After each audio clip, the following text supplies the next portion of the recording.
Guys, അപ്പോൾ നമ്മുടെ കോളേജിൽ നിന്ന് ഡിസാസ്റ്റർ മാനേജ്മെൻറ്റിൻ്റെ ഭാഗമായിട്ട് പുന്നപ്ര കാർമൽ കോളേജ് വരെ പോവുകയാണ്. പോകാൻ വേണ്ടി കോളേജിൽ നിന്ന് 2 KSRTC ബസ്സുകൾ അറേഞ്ച് ചെയ്തിരുന്നു. പിന്നെ പുന്നപ്ര ഒരു ടിക്കറ്റ് എടുക്കണ്ടായിരുന്നു, ഫ്രീ സർവീസ് ആയിരുന്നു. പിന്നെ ഏകദേശം 1:15 ബസ് കോളേജിൽ നിന്നും എടുത്ത്. ഗൈസ്, അപ്പോൾ ഇത് പിന്നെ നമ്മുടെ ആൻസനും കൂട്ടുകാരുമാണ്.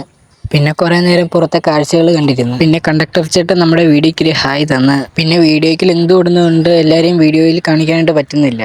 അങ്ങനെ നമ്മൾ പുന്നപ്ര കാർമൽ എഞ്ചിനീയറിംഗ് കോളേജിലേക്ക് എത്തിച്ചേർന്നിരിക്കുന്നു. ഇവിടുന്ന് പിന്നെ നേരെ ഓഡിറ്റോറിയത്തിനകത്തേക്ക് കയറുകയാണ്. പിന്നെ പല കോളേജുകളിൽ നിന്നും ആയിരക്കണക്കിന് കുട്ടികൾ പ്രോഗ്രാമിൽ പങ്കെടുക്കാൻ വന്നിരുന്നു. പിന്നെ നമ്മുടെ വിശിഷ്ട അതിഥി ഫിഷറീസ് വകുപ്പ് മന്ത്രി സതീഷ് ചെറിയാൻ സാർ ആയിരുന്നു. പിന്നെ സാറിൻ്റെ പ്രസംഗത്തിൽ നിന്നും ഒരുപാട് കാര്യങ്ങൾ മനസ്സിലാക്കാൻ സാധിച്ചു. പ്രോഗ്രാം കഴിഞ്ഞപ്പോൾ കഴിക്കാനായി ഒരു സമോസയും ബിസ്ക്കറ്റും ഒരു ലഡുവും ഒരു ജ്യൂസും ലഭിച്ചു. പുറത്തിറങ്ങിയപ്പോൾ ചുറ്റും KSRTC ബസ്സുകളായിരുന്നു. അതുകൊണ്ട് ഞങ്ങളുടെ ബസ് കണ്ടുപിടിക്കാൻ ഒരുപാട് ബുദ്ധിമുട്ടി. അവസാനം ഞങ്ങളുടെ ബസ് ഒടുവിൽ കണ്ടെത്തി. പിന്നെ ഇവിടെ ഗ്രൗണ്ടിൽ ഫുട്ബോൾ മാച്ച് നടക്കുകയായിരുന്നു. അങ്ങനെ നമ്മൾ കാർമൽ എഞ്ചിനീയറിംഗ് കോളേജിൽ നിന്ന് ഇറങ്ങുകയാണ്. പിന്നെ തിരിച്ചു പോന്നപ്പോൾ ജയകൃഷ്ണൻ്റെ ഒരു പാട്ടുണ്ടായിരുന്നു, ഒന്ന് കേട്ട് നോക്കേ.